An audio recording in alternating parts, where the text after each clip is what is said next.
Hey, this is Majin. Here's my comic pull list for July, was it 18th, 17th? 18th, 2018. Uh, we got Batman, number 51. The events that have been taking place directly after the failed marriage of Batman and Catwoman. Personally, this cover I think is really good. Very, very strong cover. And let's get on with the book itself. Basically what's going on is Bruce Wayne gets called in for jury duty. And it just so happens is the case of Mr. Freeze, and hence this cover. Now, Mr. Freeze, allegedly killed some people, and Batman got a confession out of him basically by hanging him off the ledge of a building, threatening to kill him. Along the way, he, examined bodies and things like that. He could have planted evidence to lead the police in a certain direction. Well, so basically that's the gist of what's going on. It's was the evidence correct, tampered with, or did Batman coerce a confession? Now, for the most part, I guess you can say this story is not new. We've seen this before, especially like in Daredevil. This type of a situation has come up where the fact that Daredevil or Matt Murdock had to try somebody. Or if it's not Daredevil, it's been in other comics where villains had to take the stand, and it's like, how do you bring up Spider-Man as a witness when you can't validate that really is Spider-Man? It's not like he's going to take off his mask and give you an ID. So to me, that part of the story isn't that great. It's interesting, but it's not like mind-blowing. Now, where the story takes a snag is you go into the jury room, and then the jurors are all basically, look, Batman saved my mom, my wife, family. So if he nailed Mr. Freeze is guilty. And that's pretty much what everybody's consensus is. And Bruce Wayne is the only one who says no. Which doesn't make sense, because when you look earlier on, evidence is being given, and then Bruce Wayne angrily goes into a bathroom and rips out a toilet and smashes it up against the wall. So I'm like going, okay, you're angry, but based on your the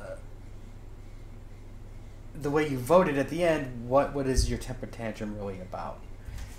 So I don't know. I mean, part of me is on the fence on this. It's in the sense that there's parts of it that were interesting.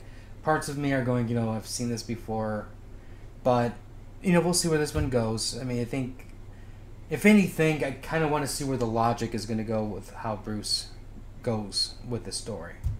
So we'll see how this goes. But again, cover was fantastic. Damage, number 7. Jeez. I don't know what I can say about this. It's just utter disappointment. Utter disappointment. Damage is on a yacht. A huge, maybe a yacht's not the right term. Large transport type boat where there's a bunch of people on there.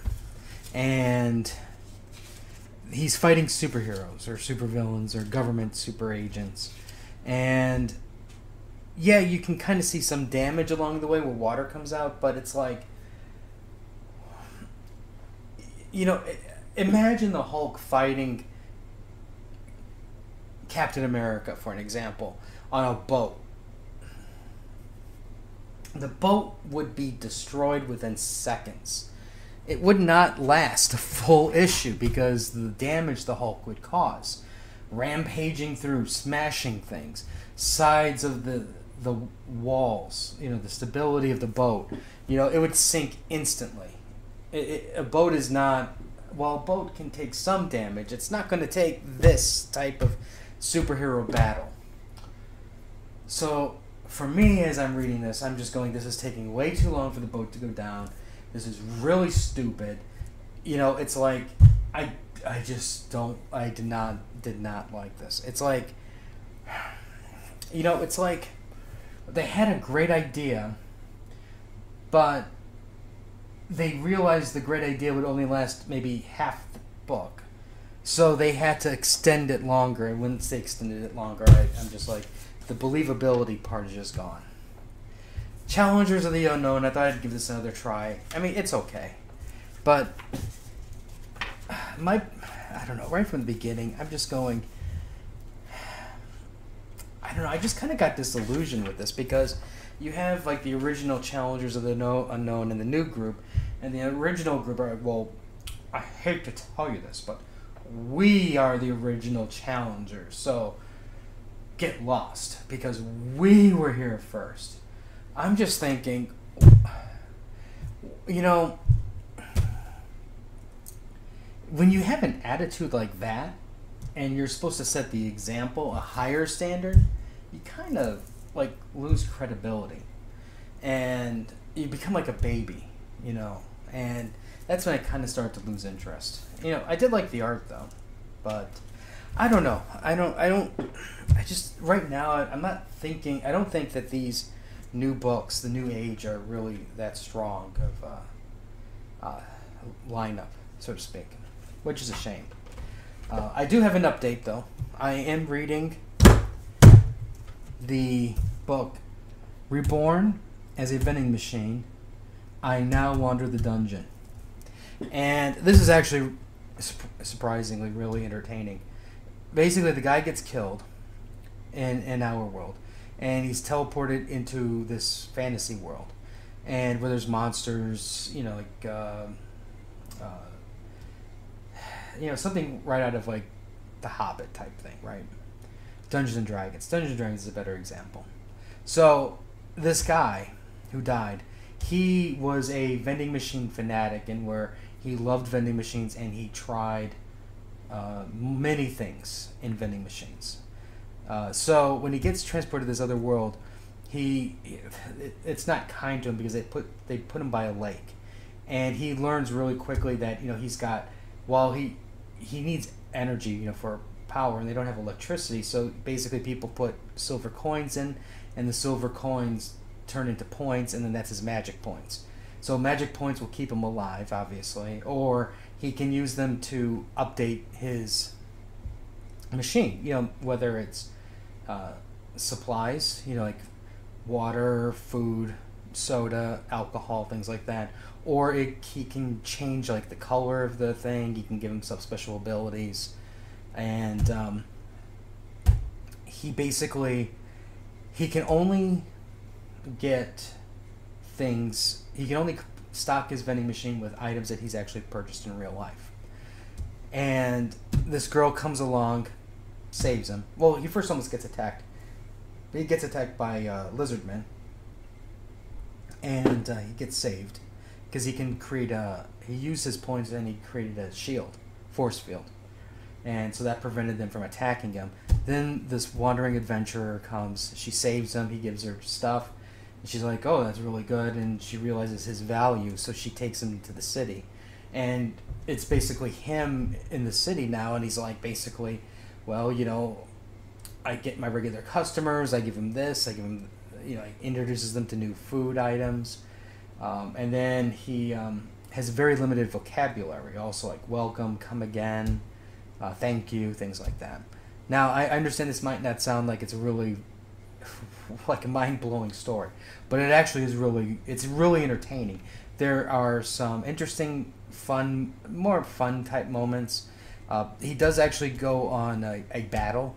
They take him because they realize that because he has food and beverages, he can be very valuable, in the sense that what happens if they run out of food, or you know, they have an unlimited supply of stuff.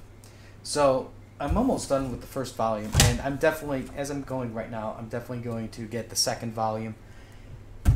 And it actually, as strange as it is, it's entertaining. You know, the best thing is honestly the best part.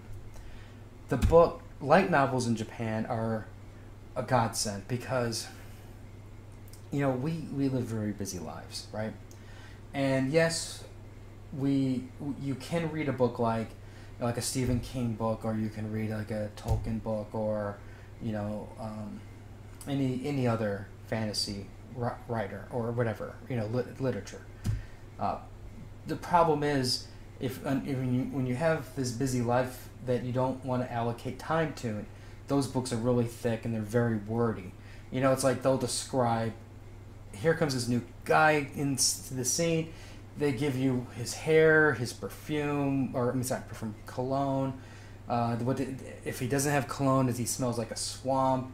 You know, the color of everything. You know, the way he stands. You know, and it's just nonstop. This is, it cuts to the chase. He's a hunter.